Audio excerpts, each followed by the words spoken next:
بسم اللہ الرحمن الرحیم۔ کیوں آئیں اپنے مطلوبہ عنوان پر لب کشائی کریں۔ حافظ محمد راشد۔ السلام علیکم ورحمۃ اللہ وبرکاتہ۔ نحمده ونصلي على رسوله الكريم، اما بعد فاعوذ باللہ من الشیطان الرجیم، بسم اللہ الرحمن الرحیم۔ قال اللہ تعالی فی القرآن المجید والفرقان الحمید، ومن يبتغ غیر الاسلام دینا فلن يقبل منه وهو في الآخرة من الخاسرین۔ وقال النبی صلی اللہ علیہ وسلم الاسلام یعلو ولا یعلا علیہ۔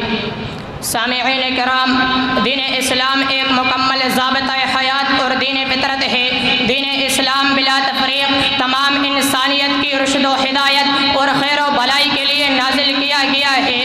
بلا شبہ یہ دین اسلام اللہ کا آخری اور پسندیدہ دین ہے۔ اللہ تعالیٰ کا فرمان ہے ان الدین عند اللہ الاسلام، کیونکہ یہ ایسا خوبصورت دین ہے کہ جس کی سنہری تعلیمات پر عمل کر کے انسان دنیا و آخرت میں فوز عظیم اور اللہ کی خاص رحمت کا مستحق اور حقدار بن جاتا ہے۔ عزیزان من، دین اسلام انسانی صلاحیتوں کو منظم کر کے انسانیت کی خدمت پر آمادہ کرتا ہے۔ جی ہاں، یہی وہ دین اسلام ہے جو نہ صرف اپنے ماننے والوں کو بلکہ اپنے منکرین کو بھی حقوق و مراعات دیتا ہے، بلکہ یہ ایسا خوبصورت دین ہے جو حیوانات کے حقوق کا بھی پاسدار ہے۔ اور یہی وہ اسلام ہے کہ جس نے انسانی زندگی میں مرد، عورت، غلام، آزاد، آقام و غلام سمیت تمام کے حقوق و فرائض بالتفصیل بیان کیے ہیں، جو انسانوں کے ساتھ ساتھ باقی مخلوقات، جنات، چرند پرند، پودوں کے حقوق کا بھی ضامن ہے۔ سامعین کرام، اسلام کی ایک بہت بڑی خوبی یہ ہے کہ اس کے احکام میں بے حد سہولتیں اور آسانیاں ہیں۔ کسی بھی حکم میں انسان کو مجبور نہیں کیا گیا اور نہ ہی اس پر زیادہ مشقت ڈالی گئی ہے۔ اللہ تعالیٰ کا فرمان ہے لا یکلف اللہ نفسا الا وسعها۔ اللہ تعالیٰ کسی نفس کو تکلیف نہیں دیتا مگر اس کی قوت کے مطابق۔ دین اسلام کی دوسری خوبی یہ ہے کہ دین اسلام ایک میانہ روی والا دین ہے۔ اس میں نہ تو بہت زیادہ سختیاں ہیں اور نہ ہی بہت ساری چھوٹ ہے کہ انسان اپنی منمانی کرے۔ اللہ تعالیٰ کا فرمان ہے وَكَذَلِكَ جَعَلْنَاكُمْ أُمَّةً وَسَطًا۔ تمہیں اللہ تعالیٰ نے بہترین امت قرار دیا ہے، جس میں افراد و تفریط نہیں، جس میں بیجا سختیاں نہیں، جس میں بیجا دین سے دوری اختیار کرنے کی رائے نہیں۔ دین اسلام کی تیسری خوبی یہ ہے کہ دین اسلام واحد دین ہے جو پوری کائنات کے لیے ہے۔ اللہ تعالیٰ کا فرمان ہے یا ایھا الناس انی رسول اللہ الیکم جمیعا۔ یہ انٹرنیشنل دین ہے، کوئی بھی شخص کسی بھی وقت کسی بھی جگہ پہ اس کے مطابق زندگی گزار سکتا ہے۔ کوئی حدود و قیود نہیں کہ فلاں جگہ پہ جاؤ، فلاں بستی میں جاؤ، فلاں کے ساتھ ہو کے رہو۔ تمام حدود و قیود سے پاک دین ہے تو دین اسلام ہے۔ دین اسلام کی چوتھی خوبی یہ ہے کہ دین اسلام سب سے آسان دین ہے اور باعث رحمت دین ہے۔ کس طرح یہ دین اسلام آسان دین ہے؟ نظافت کے اندر آسانی۔ حضرت ابو موسیٰ اشعری رضی اللہ تعالی عنہ بیان کرتے ہیں بنی اسرائیل کے اندر جب کوئی نجاست کسی کپڑے میں لگ جاتی اس کپڑے کو کاٹ دیا جاتا۔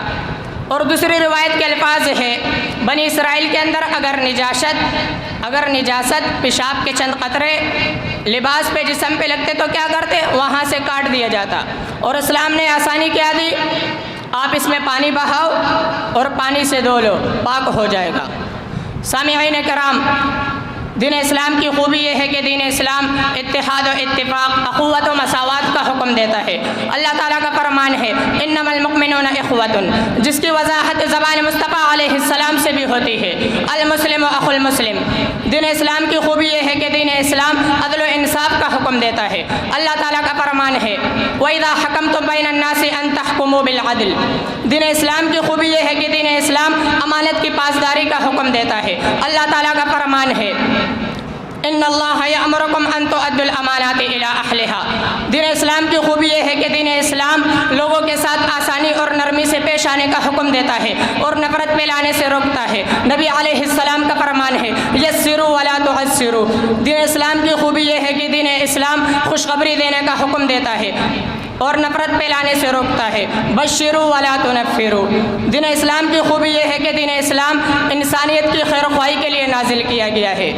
الدین النصیحہ، دین اسلام کی خوبی یہ ہے کہ دین اسلام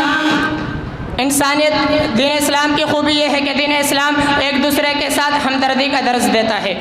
نبی علیہ السلام کا فرمان ہے لا یرحم اللہ من لا یرحم الناس، اللہ تعالیٰ سے دعا ہے کہ ہمیں دین اسلام کی خوبیوں کو سمجھنے اور اس پر عمل کرنے کی توفیق عطا فرمائے۔ آمین وآخر دعوانا الحمد للہ رب العالمین۔